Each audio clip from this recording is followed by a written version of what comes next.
What are the holidays truly about? Family, food, gifts, the family next door who I've trapped under my floorboards because I got sick of their stupid kids. All that comes back to one thing: positivity. And as the Arknights community's most positive man, I will be here getting even more positive than usual, and I will end the year with my top 10 favorite Arknights characters. Like and subscribe, or I will end your life in a very loving and positive manner. I'ma keep it real. I never expected to like Harmony as much as I do. It's rare to see characters in games like these whose motivations can be described as pure naked self-interest. It's honestly an oddly refreshing thing to see. Harmony is basically that one Russian Badger clip. Why? Why do we do this to ourselves? Why are we still here? Who is we? You speak in French, you wanted to be here. I wanted to be in VR chat. Oh my god, why do they do that to themselves? Not themselves, why do they do that to me? Now I know most people that like Harmony just want a banger. And I can't lie, is the Bingus breedable? Yes. Is that part of her character overplayed by the community? Also yes. I mean, the Arknights community has about as much creative nuance as the average theologian. Why yes, Ishmael. A watch and the universe are both complicated. No, you cannot assume they're both designed by a mind any more than you can assume from that statement both the universe and a watch were invented in the 15th century. After Dorothy's vision, I really didn't think Ferdinand would be anything. There were always hints of something more to his character, but we never really saw it. He was just a greedy businessman. However, he was phenomenal in Lone Trail. Ferdinand in Lone Trail may well be my favorite character arc, journey. I don't know, is there really a complete arc? That's besides the point. Old Clooney is at his very bottom. He thought he was in his W era, his crowning moment upon him, his Gyats in Ohio, his skibbity phantom tax, only to be stripped of his position and sent off into the waste with nothing more than the clothes on his back. After that, he spends his entire time in Lone Trail grinding his way back. He's running circles trying to find his way to Kirsten and work through his complicated feelings on her. I mean, it seems like everyone has those in this event. Eventually, when he brings the research, numbers, and theories back with him to the ground and is having his triumph, chef's kiss. It's great. When he's doing all the scribbling at the end and telling Blake to shut the fuck up, iconic. I love this man. Finally back. Time to sit back, relax, let out all my pent-out stress on some 16-year-olds on Call of Duty. Sona, I'm so horny, could you— Oh my god, I just got back, take care of it yourself. Sona, we're out of eggs! That's great, Amora, go replace them yourself. Sona, the nightclub's accounts are in the gutter, can you fix it? Holy shit, I just got home! Justina, do it yourself! Despite her duties as Pinus Sylvestris' babysitter, Flametail is an enjoyable, peppy underdog. Seeing someone who's actually had to deal with the negative consequences of the whole infected as cattle slaveholder society is interesting. Of course, she'll still be on the side of this bitch who literally gives us a slave as thanks for helping her, so I mean, one of those Arknights writing whiffs. Although, honestly, it's nowhere near as bad as people like Supa have said. Maybe that could be another video. Elysium is so fun. I honestly don't know what else to say about it. Elysium steals the show in every scene he's in, and the nickname Rhodes Island's sexiest man may be self-appointed, but he's really earning himself the title with how he somehow seduces virtually everyone he comes across. What a guy. Dad, what are you doing? Trying out TikTok. Do I have that thug shaker, Yelena? Perhaps I am sticking out my gyat for the Rizzler. Dad, please never speak again. Frostnova is the original sympathetic Arknights villain. I feel like when making a really memorable villain, two popular schools of thought are that of Mephisto versus that of Frostnova. On one hand, you have a villain who you really fucking hate, who you would 100% lock in a lethal company facility to feed to the family of 15 thumpers who have taken up residence on Titan. Versus Frostnova, who's a little cutie patootie who you don't want to fight, but still have to because she's a stubborn little rabbit and would rather actually die than work with us. Now, I know the hours are bad, and I mean the pay and benefits are worse, but is it that bad? Tristan, is the ocean a soup?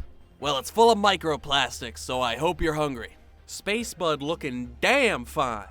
Kirsten is the second Lone Trail NPC on this list, and as it's Arknight's best story, that shouldn't be too surprising. Similar to Ferdinand, there's a very human element to Kirsten's folly. She's been fully consumed by her ambition like the mask from Lethal Company. I can't stop referencing Lethal Company. Help me. It's becoming a problem. I do it in everyday life. I need to be a valued asset of the company. I did it again. She's left in a way as a cold shell of what she once was. We only see that Kirsten briefly in the manga and at the very end of Lone Trail. But at one point, she was actually charismatic and full of life. But now, where did the years go?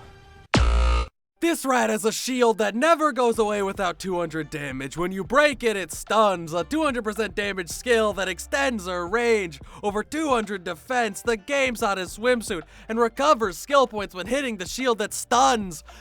Ah! Lynn got the short end of the stick in my all operators tier list as she hadn't had as much attention yet. However, after Where the Vernal Winds Blow and rereading Del Soleil's Holiday, I have to say, free my man Pancho Salas, he ain't do nothing. I also have to say, Lynn brings out the worst of Chen and Swire in such a funny way. Her insane pragmatism is something rarely seen in Rhodes or even Arknights in general.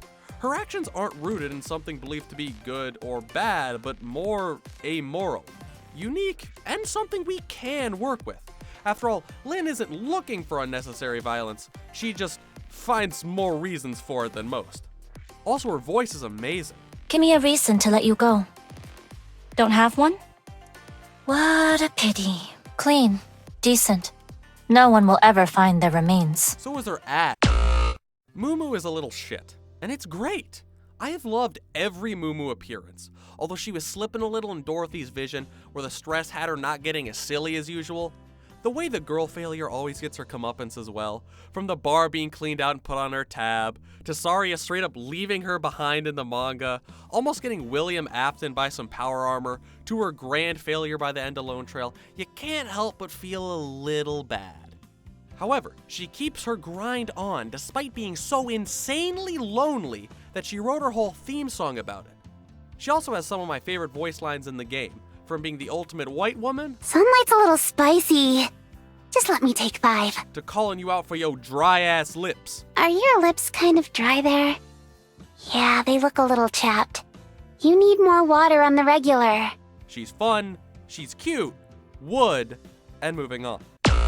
If I had a nickel for every time the community has shipped me with an emotionless block of pure trash, I'd have 2 nickels, which isn't a lot, but it's weird that it happened twice. I'm shocked Vivana is going to be playable. Sure, she's not great. They reserve that for their next guard, who probably deserves a spot in the inevitable top 10 Arknights most hated list, but for now, positivity. Vivana has my favorite design in Arknights. I already talked about this, but the various colors and how they're used just speaks to me. And her personality is surprisingly fun. She's no Mumu or Elysium, but she has some surprising snark to her that still makes her fun. I'll be getting her good or not, and avoiding the far inferior Lithanian game-breaking or not. I just hope she has some cool story elements, like coming to realize that being so interested in Neural because she views her as a perfect hero is gonna come crashing down. But then again, Neural is a complete Mary Sue, so I guess she won't have to face that reality. Before we reach the inevitable, there's a couple more characters that didn't quite fit in here, but I just wanted to mention. The silly, sassy lads from Near Light. I love them. 28 counts of public intoxication, 30 of child endangerment, and 15 of manslaughter. She's the best Angry Bird, although Anduin's ass may disagree.